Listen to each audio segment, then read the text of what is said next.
everyone, welcome back to my little series of 2 episodes that I'm doing on how to start an online shop. Now hopefully you've watched part 1, which is should I actually start an online shop? But in part 2 we're going to get a little bit deeper into how to actually go about starting a shop and all the things you're going to need to prepare in advance and prepare yourself for running a shop. If you haven't checked out part 1, please go and do that now. I will leave a link in the description. I'm covering completely different things in both videos. So something you may have thought I've missed out here might just be in the first video. And now you're here, you've thought, yes, I'm committed, I want to go and start a shop, so let's do it. I should also say that I'm an illustrator, I sell prints, the occasional t-shirt and the occasional calendar, but I think whatever you're trying to sell, hopefully you'll be able to find something useful in this video that you can apply to your own shop, whatever you're selling. But a lot of the time I will just slip into talking about art prints, so bear with me with that. So I think number 1 is deciding on your products that you want to sell. Pick something you love. I would say maybe start with 1 or 2 things. Don't go too crazy because you haven't figured out what your audience wants to buy and how successful your shop's going to be. So I would say start small, test things and build, test more things and build, and you'll figure out what works along the way. Next up is figuring out how you're going to host your shop and how you're going to fulfill your shop.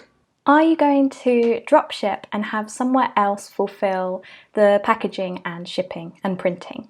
This is where you can have a design and you upload it onto a site and the site will take care of everything for you. So something like Redbubble would be an example of this. You can upload your design and the benefits include there's no upfront cost, there's no risk, you can try multiple different products at once, and there's not too much of a time commitment on you. However, you are giving up a big chunk of money because you get paid in royalties, and I think a lot of these sites are they say 10 to 30% is what you receive. And for me, I think that's pretty rubbish. So I stick to trying to do everything myself. And you're also stuck with their quality. So you can't do quality control and you can't personalize orders with signing the prints or signing whatever you're selling. So for me, this doesn't work. I tried it, I think, when I was at university, and I think I got like 30p for the whole time I had this Redbubble account. I think some people make it work for them, great, but not for me. But yeah, there are different drop shipping options available, so just do your research, think, is this something you want to try? Next up, you could just look at getting a printing company. So they're in charge of all the printing. You upload your design and somewhere else will make the product for you. And then you get it shipped to you and you deal with all the packaging and all the customization you want. And this is exactly what I do. Another option is you could make everything yourself. If you are selling prints, perhaps you could get a printer and make your own prints. And you're not relying on anyone else. It's just you. I know a couple of artists that just have a really good printer and do everything in-house. Once you have your method of fulfillment, now you have to work out where you're going to host your shop. If you're dropshipping, that might be fine. They have a place and you can send people there, or you can embed that link into your site. A lot of illustrators use Etsy. So many illustrators use Etsy actually. And I think if a lot of illustrators are doing that, that's a good indicator that that's a tried and tested, well-working method. But again, the issue with using any site is they'll probably take a little transaction fee. So I have the numbers here for Etsy specifically, because I know lots of people use it, which is why I'm going into this platform.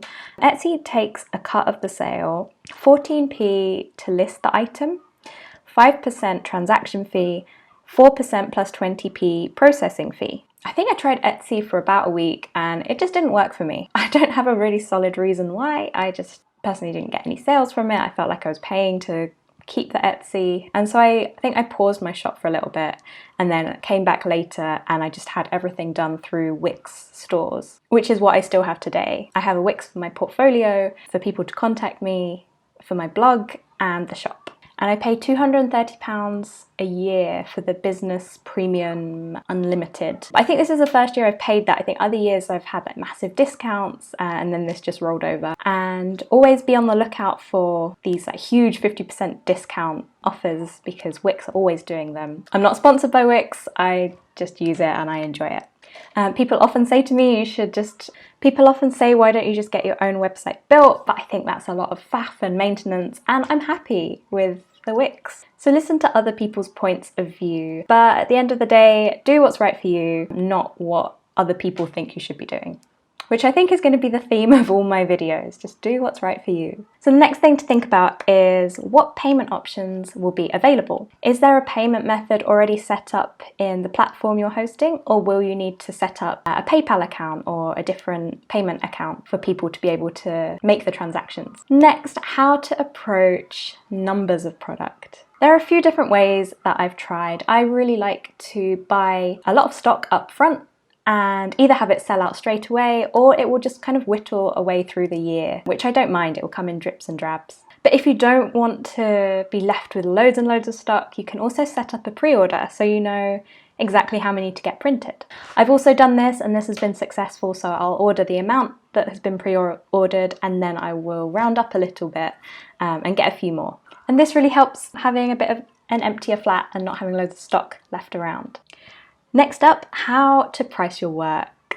So this is again a balancing game of deciding your price points, the quality you're going to deliver to your customers, and your profit margins. And you've also got to bear in mind customer satisfaction. Are you going to do a limited edition or original pieces, in which case you can charge much higher, maybe even in the thousands, tens of thousands, depending on who you are and if you have the right audience and clientele for that.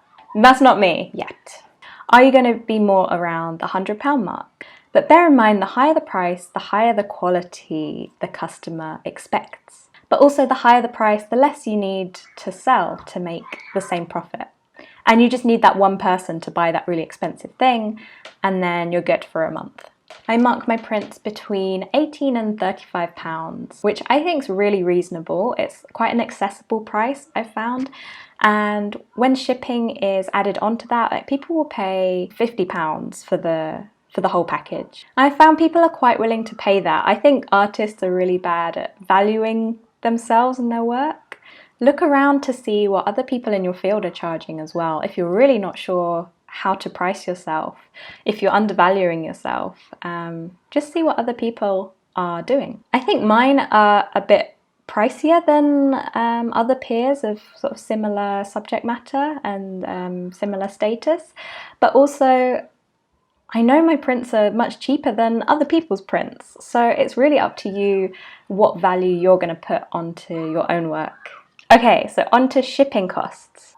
If you're in the UK, you can grab a handy little guide from the post office, and it tells you exactly what they're going to charge you to every single country. The thing that took me ages to decide was whether to absorb the postage costs in the price of the print itself, so it was essentially free shipping, or whether to keep them separate.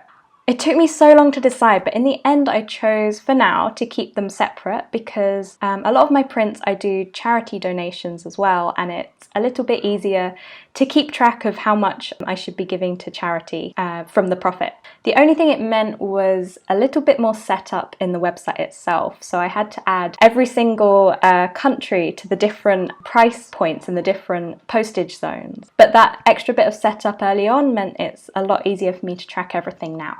And then you can decide whether you want to also offer faster delivery times. I choose not to, just for simplicity.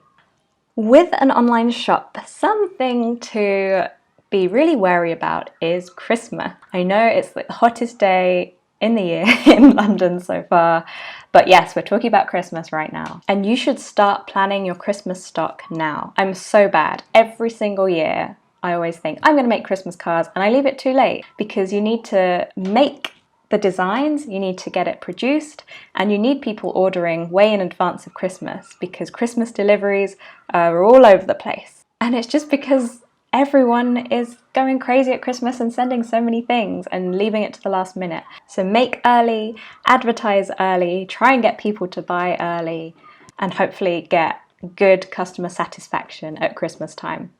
And that leads me nicely on to delivery times.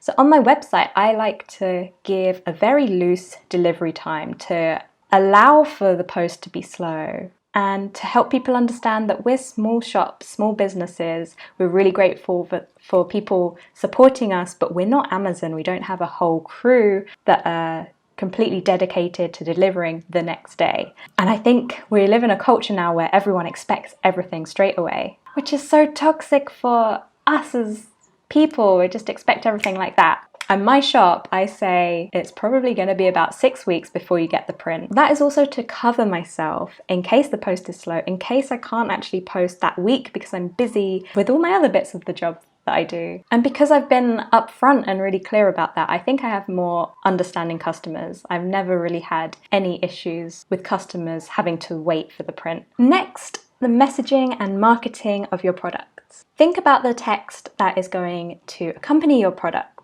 Get photos taken, add the dimensions of the product, and any details about the product that people will find necessary and will most likely ask. Maybe even add some frequently asked questions so people can bother you a bit less and have everything there to ease their mind. And a lovely bit of advice I got recently from Jordan, I will mention him all the time because we're always bouncing ideas off of each other, and this was a gem of his, and it's just to add a little backstory to the product you've created and add some more character and soul to whatever you're selling. So if it's a print, you'll notice on my site at the moment, if you have a look, I will have the inspiration behind the print, why I created it, and it just adds a little bit more rather than art print, this size, this price. It kind of humanizes the product a bit and makes people more invested. Okay, so next is your packaging materials, and this is what takes up most space in my flat.